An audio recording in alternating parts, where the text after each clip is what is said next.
Voilà, depuis le Salon de l'Agriculture en direct à la porte de Versailles, c'est territoire d'info ce matin avec la presse quotidienne régionale, les télés locales de France et le réseau Via Télévision, les Indes radios, 130 radios qui sont également nos partenaires sur tout le territoire français et avec TV5 Monde et l'invité politique en direct ce matin avec nous, c'est Nicolas Dupont-Aignan. Bonjour. Bonjour. Merci d'être avec nous, vous êtes le président de Debout la France. Vous sortez un livre, Résistance, on en parlera tout à l'heure aux éditions du Rocher. Et pour vous interroger, à mes côtés ce matin, Marcelo Westfred du Figaro pour Public Sénat. Bonjour Marcelo. Bonjour. Et bonjour Hervé Favre, on a parlé de vous tout à l'heure, de la Voix du Nord. Merci d'être présent au Salon de l'Agriculture en direct avec nous ce matin. Nicolas Dupont-Aignan, votre interview sera retransmise sur les sites vidéo internet de la presse quotidienne régionale à partir de 10h également ce matin. On rentre tout de suite dans l'actualité. Quand on va le samedi dans des manifestations violentes, on est complice du pire, dénonce Emmanuel Macron. Il l'a dit devant le président, les élus du Grand Est reçus à l'Élysée. Est-ce que vous vous sentez, vous, Nicolas Dupont-Aignan, complice du pire? Bon, c'est à nouveau l'Emmanuel Macron qu'on connaît bien, qui s'était calmé quelques mois sous la pression populaire et qui redevient ce qu'il est, méprisant, insultant des millions de Français qui se sont levés tout simplement pour vivre de leur travail. Et lui, c'est le président, en tout cas, du désordre et de l'injustice. Et il ferait bien de s'interroger sur sa politique. Et je remarque d'ailleurs qu'après un peu de calme, ça y est, c'est reparti. On va avoir la réforme de l'allocation chômage juste après les élections, parce qu'il ne faut pas le dire avant. La réduction des retraites après les élections. Et puis, c'est à nouveau la même politique. C'est une petite phrase lâchée ou voulue? Mais sans doute voulu. En fait, le président ne s'interroge pas sur les causes profondes de la protestation sociale.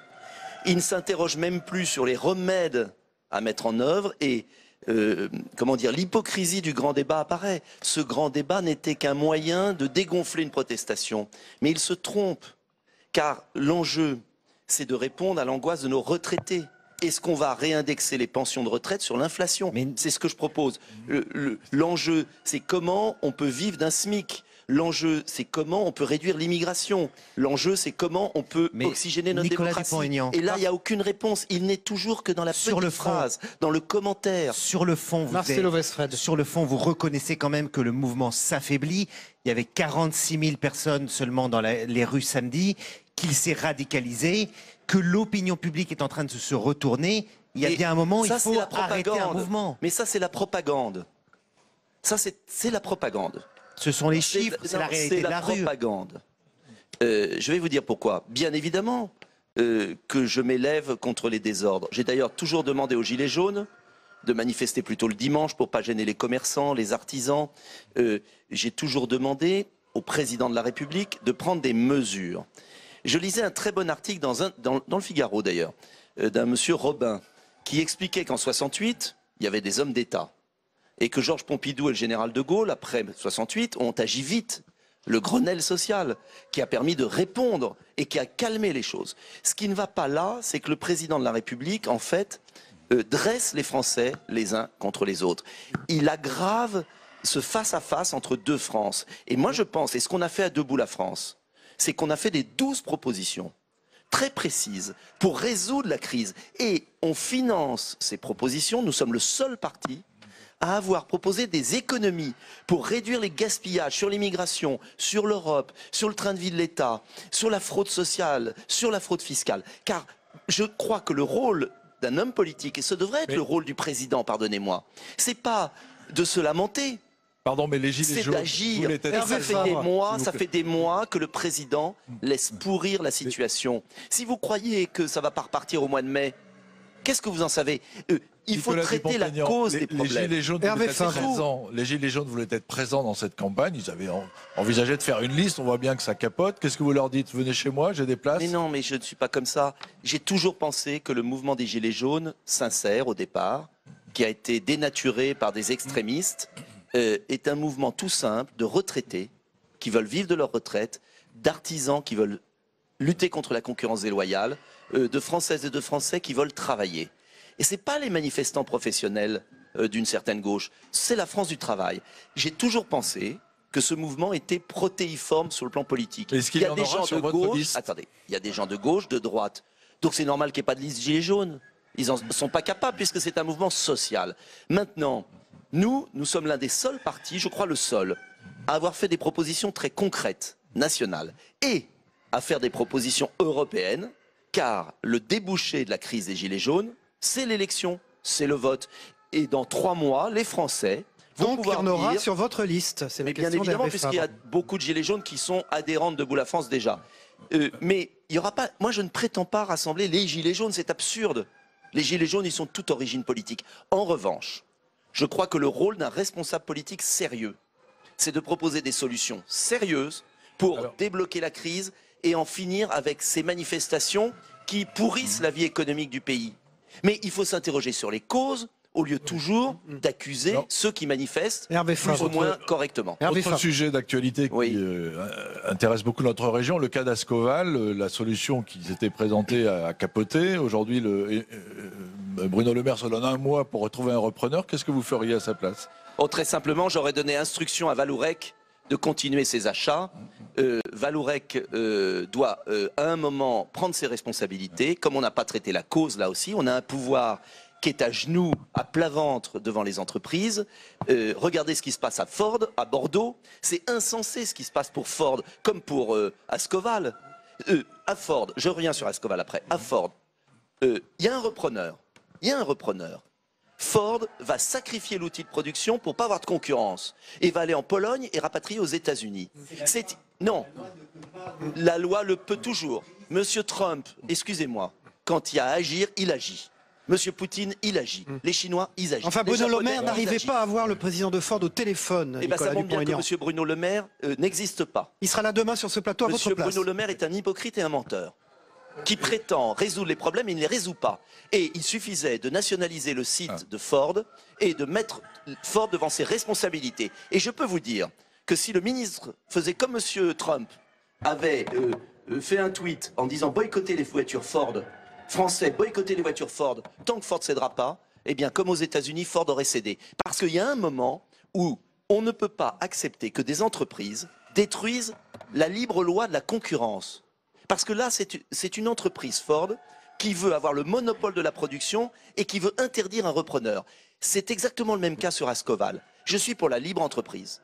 Il faut baisser les charges des PME. Il faut remettre de la liberté. Mais accepter le monopole d'une entreprise qui détruit de la valeur dans un pays, c'est inacceptable. Même aux États-Unis, pays capitalistes, Donald Trump ne l'accepte pas. Ça veut dire bien quoi? Ça veut dire qu'on a un pouvoir qui est impuissant. Et quand on a un pouvoir impuissant, on le change. Vous faites quoi? Vous renationalisez temporairement? Enfin, vous nationalisez. Vallourec ne doit pas se désintéresser d'Ascoval. C'est ça la raison. Si on ne traite pas la cause d'Ascoval, et Xavier Bertrand est d'accord avec moi là-dessus, vous le savez très bien, c'est exactement le symbole d'un pouvoir Vallourec dit faible. qu'il n'a plus besoin de la production. Mais Vallourec a besoin de la France peut-être. Et il y a d'ailleurs des actionnariats publics. Et il y a un moment où il y a un bras de fer. Et il y a un moment où des entreprises ne peuvent pas éternellement piétiner un peuple. Et il y a un moment où il faut des dirigeants qui défendent leur industrie et leur pays. C'est tout. Et c'est ça la raison. Et puis, ça ne suffit pas, bien sûr. Il faut une vraie politique industrielle. Il faut des mesures de baisse de charges. J'ai proposé 100 fois la division par 2 de l'impôt sur les sociétés pour les bénéfices réinvestis en France. Il ne s'agit pas non plus de désigner les entreprises comme cible. Il faut leur donner les moyens de croître. Il faut des mesures protectionnistes, achat public, pour la commande publique, ce que font tous les pays capitalistes. Nicolas Dupont-Aignan, comment vous réagissez quand vous apprenez, on l'a appris il y a quelques heures, que l'État néerlandais monte au capital d'Air France KLM sans avoir prévenu le conseil d'administration, sans avoir prévenu le gouvernement français? Eh bien, ça veut dire, je félicite dans un sens l'État néerlandais qui est un vrai État, c'est-à-dire qu'il y a un moment où il faudrait peut-être comprendre que nous sommes dans une guerre économique et que dans cette guerre économique, aujourd'hui, les gouvernements défendent leurs intérêts de leur peuple. Et que le gouvernement français est totalement à la ramasse parce que le gouvernement français n'a pas compris que dans cette guerre économique, il fallait défendre le peuple français. Et ça ne veut pas dire... Mais là, on parle de 2 partenaires. Ça ne veut pas dire intervenir tous azimuts. Cela veut dire, d'abord, baisser les charges pour ceux qui relocalisent en France. C'est tout le programme de Debout la France. C'est-à-dire favoriser la production en France, favoriser l'investissement en France, et puis parallèlement, avoir un État stratège qui, quand une entreprise piétine les intérêts du pays, on la défend. C'est le nouveau capitalisme, c'est ce qui fait dans le monde entier. Il faut peut-être vivre avec son temps. On n'est plus à la fin du XXe siècle, on est au XXIe siècle. Nicolas Dupont-Aignan, vous attribuez aux difficultés chez Air France sociales qui ont permis ces grèves aussi cette attitude de KLM ou pas? Est-ce que vous dénoncez ça? Je crois qu'il ne faut pas rejeter la responsabilité sur KLM. Il y a un nouveau président Air France qui a pris des bonnes mesures, qui a enfin réconcilié les salariés, qui a augmenté les salaires, ce que refusaient les précédents. Il faut bien comprendre que si on ne n'associe pas les salariés, que si on ne défend pas les intérêts des salariés et du peuple français, la crise des Gilets jaunes qu'on a connue va renaître puissance 15. Et j'aimerais qu'on mène une politique gagnant-gagnant, baisse des charges des entreprises, relocalisation, défense des intérêts français, investissement dans la science et l'avenir, ce qui n'interdit pas une politique européenne, car vous verrez que dans mon programme européen, nous avons tout un volet qu'on présentera demain avec 24 pays, pour que l'Europe passe d'une logique bureaucratique à une logique de projet industriel et scientifique. Il ne s'agit pas de revenir en arrière, il s'agit de comprendre que la Chine et les États-Unis ne jouent pas les règles de la naïveté européenne. Et il faut se défendre. C'est Nicolas Dupont-Aignan, président de Debout la France, qui est notre invité politique ce matin en direct du Salon de l'Agriculture dans Territoire d'Info. La polémique autour du hijab de running de Decathlon. Vous avez appelé au boycott, vous avez vu que Decathlon a fait machine arrière. Très bien, ils ont demandé. Très bien, ils ont demandé donc, ils ont retiré cette offre. Est-ce qu'il faut continuer de boycotter Decathlon, Nicolas Dupont-Aignan? Il faut faire comprendre aux Français et aux entreprises que si on cède, c'est le roman de Houellebecq, Soumission, si on cède à cet islamisme... Et c'est le titre de votre livre, Résistance. Oui, si on cède à cet islamisme radical qui pourrit la France, qui déconsidère les Français musulmans qui pratiquent leur foi tranquillement, et qui ne veulent pas être l'otage des salafistes, on est foutu. Et moi, je suis très fier qu'avec des hommes et des femmes politiques de tous horizons, on ait appelé au boycott de Decathlon et qu'on ait fait reculer Decathlon. Vous allez continuer à boycotter Decathlon? Non, pas pour l'instant, s'il recule. Mais il faut faire comprendre aux entreprises que les Français sont attachés à la liberté et à l'égalité des femmes. Et que si on accepte la soumission des femmes par petits morceaux, on commence par le voile, on finit par la charia. Et quand vous voyez ce qui se passe en Seine-Saint-Denis, quand vous voyez ce qui se passe dans certains quartiers, il y a de quoi avoir peur. Et il y a un moment où il faut que les femmes françaises et les hommes politiques, d'ailleurs je suis le seul homme politique, je vois qu'il n'y a que des femmes politiques qui ont réagi, à un moment disent, on ne peut pas continuer. Voilà pourquoi je demande la fermeture des 120 mosquées salafistes qui diffusent une idéologie de haine dans le pays. Voilà pourquoi je demande qu'on ne fasse pas revenir les djihadistes comme le veut le gouvernement de Syrie, qu'on les juge là-bas. Voilà pourquoi je pense que les Français attendent de la fermeté là aussi. Alors Nicolas Dupont-Aignan, on est à 3 mois du scrutin des européennes. Dites-nous un petit mot de vos sondages, puisque vous étiez en décembre à touche-touche avec les Républicains, et aujourd'hui, vous êtes distancés, vous êtes à peu près à 6%, ils sont à peu près à 12%. Qu'est-ce qui s'est passé? Pas un instant. Ça, c'est la fable. Nous allons dépasser les Républicains. Quand je vois que M. Bellamy, le leader des Républicains, dit hier qu'il préfère Juncker à Orban, dès ce matin, j'avais des mails d'électeurs républicains qui me disaient on va voter Debout la France. Nous allons dépasser les Républicains parce qu'à Debout la France, nous sommes cohérents. Nous ne faisons pas comme aux Républicains. Je voyais M. Hortefeux, M. Danjean, qui se prétendent à Paris contre l'élargissement, contre le pacte de Marrakech, contre les quotas de migrants, et qui à Bruxelles ont voté les quotas de migrants répartis, le pacte de Marrakech, et se félicitent du CETA. Donc le double langage des Républicains sur l'Europe va apparaître dans toute sa cruauté.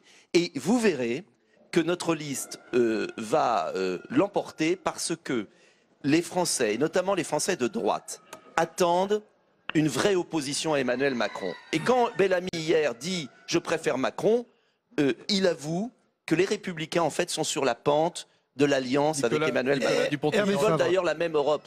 Ils ont voté les mêmes. Ils ont voté les mêmes. Le jour où vous avez lancé votre campagne européenne à Paris, dans votre nouveau siège, on apprenait que Thierry Mariani rejoignait Marine Le Pen. Et vous dites, c'est pas grave, on aura nous aussi des ralliements. Oui, vous les verrez. Et là, pour l'instant, on les attend encore. Eh bien, vous allez les voir.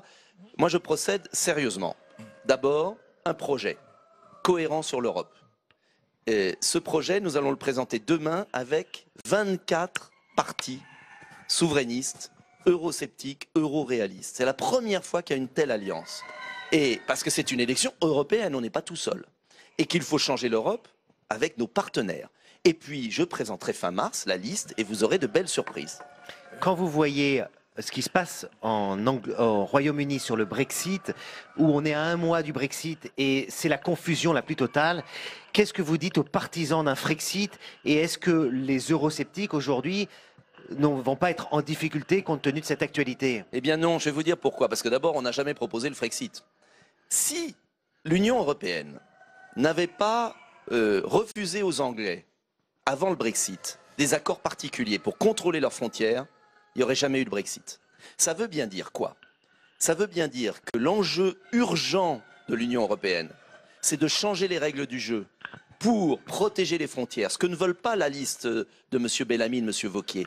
Si on ne rétablit pas les frontières nationales, nous aurons des Brexit en série. Et nous sommes cohérents. Nous voulons rétablir les frontières nationales, nous voulons supprimer les travailleurs détachés, c'est-à-dire rétablir la concurrence loyale, et nous voulons une Europe des projets industriels à la carte pour concurrencer la Chine et les États-Unis.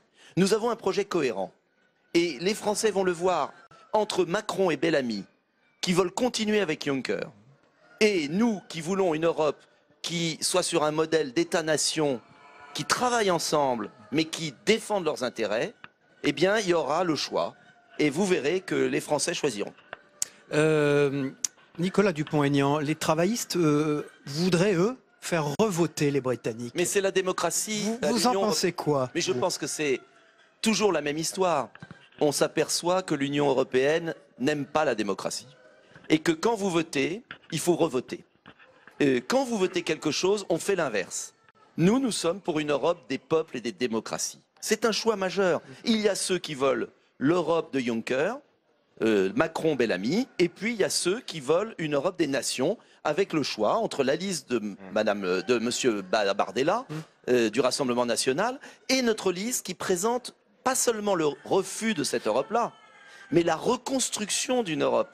Il ne s'agit pas de dire c'est mal, les Français savent qu'elle ne fonctionne pas. Alors, il s'agit de dire qu'est-ce qu'on fait maintenant. Soyons concrets, on est au Salon de l'agriculture, la PAC est en pleine renégociation. Oui. Qu'est-ce que vous dites à nos partenaires qui veulent réduire le budget de la PAC, qui est actuellement le premier budget de l'Union, qui pèse donc énormément? Mais je dis d'abord que M. Macron n'aurait pas dû refuser la baisse de la PAC. Il la refuse. Accepté. Il la refuse. Non, il l'a jamais accepté. Il l'a redit ici samedi. Et il se battrait. Mais pour vous feriez que... quoi, vous feriez quoi? La politique très claire qu'a fait le général de Gaulle, qui a permis la création de la PAC. Pourquoi la PAC est née? Protection douanière européenne, ce qu'il faut, c'est-à-dire ne pas signer le CETA, comme a signé M. Macron, comme a approuvé les Républicains. Donc, protection douanière extérieure, c'est la condition de la PAC. Et ensuite, prix régulé, prix garanti. C'était la PAC du général de Gaulle, qui a été détruite par M. Barnier et M. Le Maire. Je finis juste. Il faut donc dire à nos amis européens, soit on rétablit une vraie PAC, soit on fait une politique nationale. Mais on ne peut pas continuer à céder et à détricoter la PAC, qui est en train d'aboutir à la ruine de l'agriculture française. Je vous le rappelle ici, c'est très beau, il y a plein de pancartes là. J'ai visité lundi. C'est une mascarade, ce salon de l'agriculture. Parce que il y a tous ceux qui vivent aux dépens des agriculteurs, et puis il y a un suicide tous les 2 jours dans nos fermes. Un suicide tous les 2 jours. Et on le cache ici. Parce que c'est ce système de la PAC détricotée, de syndicats compromis, d'un pouvoir faible qui laisse crever nos agriculteurs. Mais alors comment et donc il y a l'image de ce salon et il y a derrière. Qu'Emmanuel Macron finalement n'ait pas été si mal accueilli que ça? Mais il n'y a plus d'agriculteurs ici. Excusez-moi. Quand même, il y a des non, il n'y a plus éleveurs, d'agriculteurs. Il n'y a plus d'agriculteurs ici. Ici, ce sont ceux qui vivent aux dépens des agriculteurs. Et vous ne pouvez pas éternellement avoir des vendeurs de machines agricoles, des banques, des assurances, des mutuelles, si les agriculteurs vivent avec 300 € par mois. Vous n'allez pas vous faire bien accueillir dans les travées aujourd'hui. Mais il y a des éleveurs je le dis. Mais non, mais attendez, on les connaît, les éleveurs, je les connais, je viens ici depuis 15 ans. L'an dernier, le président avait été hué ici par des agriculteurs. Cette année, il a passé 14 heures très bien. Dans un calme, dans un vrai... C'est la propagande. Non, on y était tous. Mais oui, mais bien sûr, il n'y a plus d'agriculteurs, ils sont morts. Je veux dire que vous réalisez ce qui se passe dans nos campagnes? La désertification, des agriculteurs qui se suicident, des retraités agricoles qui ont moins qu'un migrant qui arrive sur le sol français. C'est ça la réalité du monde agricole. Et évidemment ici, tout le monde pavane. Mais la réalité du fond, c'est qu'ici, on ne change pas la politique agricole commune. Parce que M. Macron a menti ici. Il a dit quoi? Il a dit qu'il faut défendre l'agriculture. Mais c'est lui qui a signé le CETA. C'est toujours pas ratifié au Parlement français et il s'applique. Puisque vous parlez d'Europe... C'est lui qui négocie le Mercosur. Qu'est-ce que ça vous inspire? Non mais c'est quand même extravagant. Nicolas Dupont-Aignan, qu'est-ce que ça vous inspire de voir que la ministre des Affaires européennes, Nathalie Loiseau, est en tout cas très intéressée par la campagne des européennes et pourrait donc, si l'AREM le décide, quitter le gouvernement? Au moins ça sera plus clair puisque Emmanuel Macron et la ministre des Affaires européennes, qui sont membres du gouvernement et président de la République, dans des fameux grands débats, ont dit il faut gagner les européennes. C'est pourquoi d'ailleurs je vais saisir, comme les autres, le CSA, parce que nous avons un président de la République et une ministre qui font campagne pour une élection. Donc je préférerais qu'elle soit candidate objectivement, ce sera plus loyal. Mais nous avons des arguments et nous l'affronterons argument contre argument. Sur quoi vous allez saisir le CSA? J'ai pas bien compris. Sur le temps de fait parole qu'Emmanuel Macron et son gouvernement font campagne pour les européennes avec le temps de parole du gouvernement. C'est totalement illégal. J'espère que le CSA... Vous allez le saisir quand? Mais on l'a saisi d'ailleurs déjà tout récemment. D'autres partis l'ont saisi. C'est une question de loyauté. Mais je vais vous dire, les Français ont compris. Moi, j'ai confiance dans le peuple français. Il y a des élections. Je les invite simplement à se mobiliser pour voter, étudier les programmes. Car l'enjeu, c'est pas de dire que l'Europe va pas. L'enjeu, c'est de la reconstruire sur des bases solides. Un mot quand même sur l'Algérie, parce qu'il se passe des choses importantes. Est-ce que la France doit s'en mêler? Non. C'est un pays souverain, très attaché à sa souveraineté, à sa liberté, et elle ne peut pas s'en mêler. En revanche, il est clair que ce qui se passe au Maghreb est absolument essentiel pour l'avenir du pays. Voilà pourquoi j'avais plaidé à la présidentielle pour une vraie politique méditerranéenne, c'est-à-dire pour qu'on ait une organisation des 3 pays, France, Italie, Espagne, qui travaillent avec... On s'éloigne de la question d'Hervé Favre. Sur les manifestations qui ont lieu en France, qui ont lieu en Algérie, sur le fait que Bouteflika se représente, vous en pensez quoi, vous? Je pense que tout le monde constate qu'il est ahurissant qu'un homme malade, qu'on ne sort jamais, se représente. C'est le bon sens absolu.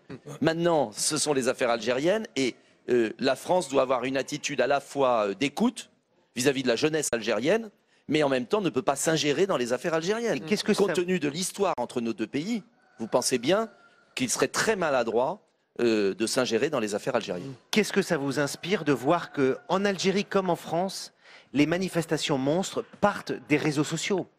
Mais parce que, pardonnez-moi... Ce ne sont plus les partis politiques aujourd'hui. Ce ne sont plus les médias traditionnels qui, à force de répéter la propagande de l'oligarchie... Les médias en Algérie sont censurés sur cette histoire. Oui, en France, ils se censurent eux-mêmes. Les médias n'ont rien à voir avec ça. En France, ils se censurent eux-mêmes, à l'exception de gens comme vous, libres, mais ils sont assez rares. Donc, quand les réseaux sociaux progressent, parce que simplement la pensée unique étouffe les médias traditionnels. Et l'enjeu, c'est pas simplement de râler sur les réseaux sociaux. L'enjeu, c'est de proposer des solutions, ce que j'essaye de faire dans mon livre. Justement. Parce que l'enjeu, c'est pas de dire ça va pas. L'enjeu, c'est de dire comment on fait maintenant pour s'en sortir. Comment on reconstruit un tissu économique. Comment on défend nos territoires. Comment on développe nos campagnes. C'est ça l'enjeu. Nicolas Dupont-Aignan, vous sortez un livre, Résistance, aux éditions du Rocher. Je voudrais que vous reveniez une seconde. Il y a d'ailleurs... Je montre le livre, un chapitre entier consacré à l'élection présidentielle, au deuxième tour de l'élection présidentielle, le choix du second tour. Est-ce que vous pourriez nous expliquer un petit peu? Vous écrivez « Ne pas choisir entre Emmanuel Macron et Marine Le Pen, c'était en vérité choisir Macron ». On sait que vous étiez le Premier ministre putatif de Marine Le Pen, si elle était devenue présidente de la République. Que le choix que j'ai fait au second tour était le bon, que les Français aujourd'hui ne veulent plus de Macron. Et que l'enjeu, justement... Mais vous vous justifiez un peu de ce choix dans ce livre. Oui, je l'explique parce que je sais qu'il a suscité beaucoup de polémiques et je raconte comment Macron a manipulé l'élection présidentielle, ce qui explique d'ailleurs sa position minoritaire aujourd'hui dans le pays. Et j'explique qu'il gouverne comme il a conquis le pouvoir. Et j'essaye, dans ce livre, de faire une explication rationnelle. Je reprends des éléments de sa campagne, je reprends la manière dont il gouverne et j'apporte... Du moins, j'ai essayé, j'ai écrit ce livre pendant les vacances de Noël avec beaucoup de soin. J'apporte des pistes pour que les Français retrouvent confiance dans la politique, avec des mesures concrètes. Car encore une fois, ce qu'attendent les Français aujourd'hui, c'est un chemin. Le ralliement à Marine Le Pen entre les deux tours, vous ne regrettez rien? Au contraire, aujourd'hui, si on a tant de succès Debout la France, si on a tant d'adhérents, notamment qui viennent des Républicains, ce sont des gens qui disent « vous avez eu le courage de choisir et vous n'êtes pas responsable du chaos actuel ». Car non seulement on a le désordre, mais on a l'injustice. Et vous imaginez que ça puisse durer 3 ans et demi avec des petites phrases comme ça? Est-ce qu'on peut gouverner un pays avec des petites phrases? Est-ce qu'il n'y a pas besoin d'actes solides pour sauver le pays? C'est ça l'enjeu. Merci Nicolas Dupont-Aignan. Votre programme aujourd'hui au Salon de l'Agriculture? Eh bien, on a déjà visité toute une journée le Salon de l'Agriculture, donc on va repasser, mais ça a déjà été visité. Et je vais vous dire, je préfère aller visiter les fermes et voir comment on peut aider nos agriculteurs qui sont en immense difficulté, contrairement à ce qu'on dit dans ce salon. Merci. Nicolas Dupont-Aignan, président de Debout la France. Je rappelle votre livre qui sort, Résistance, aux éditions du Rocher. On passe au débrief de l'actualité. Merci Hervé Favre et Marcelo Westfred.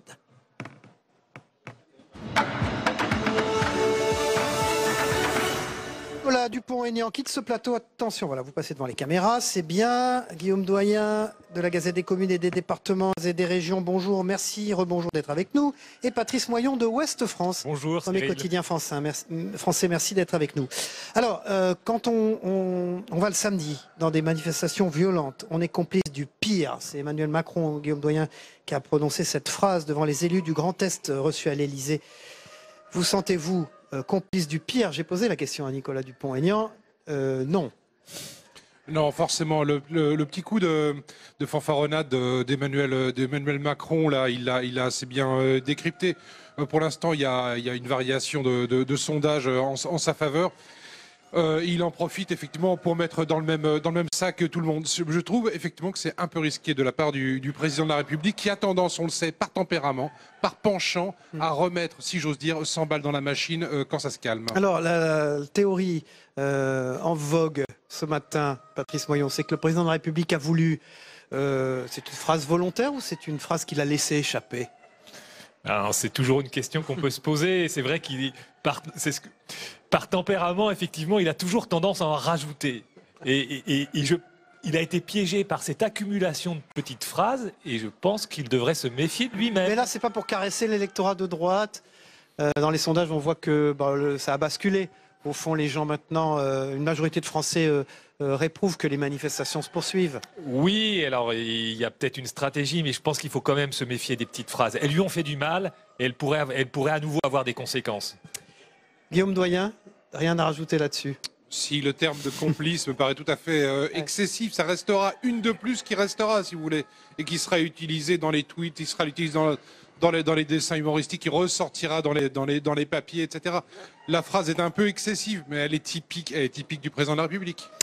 Sur la défense, au fond, que le gouvernement devrait faire des entreprises françaises. Vous avez entendu Nicolas Dupont-Aignan, il faisait allusion bien sûr à l'État hollandais qui prend 12,68% du capital d'Air France. Il dit que le gouvernement français, le président de la République, n'est pas assez dans l'action pour défendre les entreprises.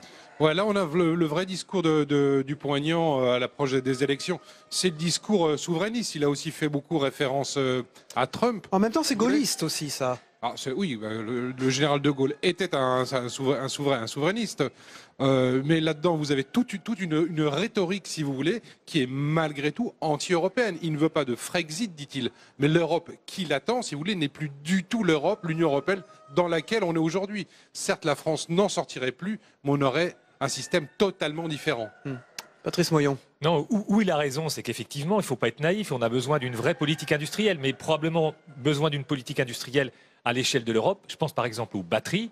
Aujourd'hui, ce sont les Chinois, les Asiatiques qui maîtrisent ce marché. Demain, on a besoin d'avoir un grand projet industriel autour des batteries. Et il ne faut pas être naïf, effectivement, regardez les Chinois. Les Chinois, quand ils prennent le contrôle de Syngenta, on est au salon de l'agriculture, qui est un des grands acteurs de l'agrochimie. Ils n'hésitent pas. Ils n'hésitent pas. Vous avez vu, il a fait allusion au président Trump. On l'a senti presque trumpiste, Nicolas Dupont-Aignan, sur ce plateau ce matin. Ah, il était dans un moment assez trumpiste, hein, je dois l'avouer. Mais Trump est devenu, si vous voulez, le modèle de pas mal de nationalistes. Je vous vois rire. Ascoval, Patrice Moyon, tiens, on y vient avec vous. Vous avez entendu ce qu'a dit Nicolas Dupont-Aignan sur Ascoval? Oui, bah écoutez, là encore, on peut être d'accord, c'est-à-dire, enfin, on peut être d'accord sur le fait de soutenir les entreprises. Il y a une logique de faire pression, mais on est aussi dans une logique, on est aussi dans une économie de marché. Vous voulez dire pas contre la concurrence, c'est ça? Pas contre l'économie de marché. Bah oui, on est quand même dans une économie de marché. Comment est-ce qu'on fait? Comment on fait? Je ne sais pas. Ce que proposait Dupont-Aignan tout à l'heure, c'était du protectionnisme. Voilà son idée. Souverainisme politique, protectionnisme économique. C'est un projet totalement différent de celui dans lequel on est actuellement dans l'Union européenne. Donc c'est un projet de rupture qu'il propose. Il n'emploie pas le mot de Frexit, mais on n'en est pas loin. Est-ce qu'il est le seul sur ce créneau-là, j'allais dire, à droite? Non, il y a Marine Le Pen qui prospère. Dont il aurait pu être le Premier ministre s'il avait été élu président de la République. Écoutez, quand même, non, il n'est pas le seul. Mais si vous accumulez les résultats provisoires sondagiers actuellement, on doit être pas loin à 25%, hein, les deux. Donc cette thématique-là anti-Union européenne, elle est quand même extrêmement puissante dans le pays, extrêmement prégnante.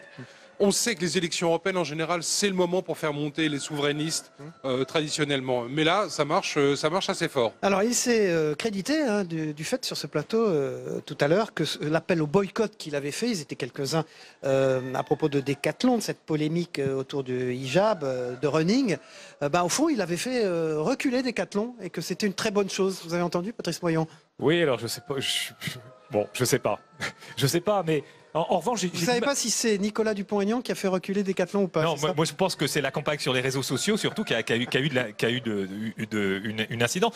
Il y avait un article dans le Washington Post qui s'étonne aussi de ces réactions des Français qui ont des sapins de Noël, des crèches parfois même dans des lieux publics et qui ne veulent pas que des jeunes filles portent effectivement ce foulard. Guillaume Doyen.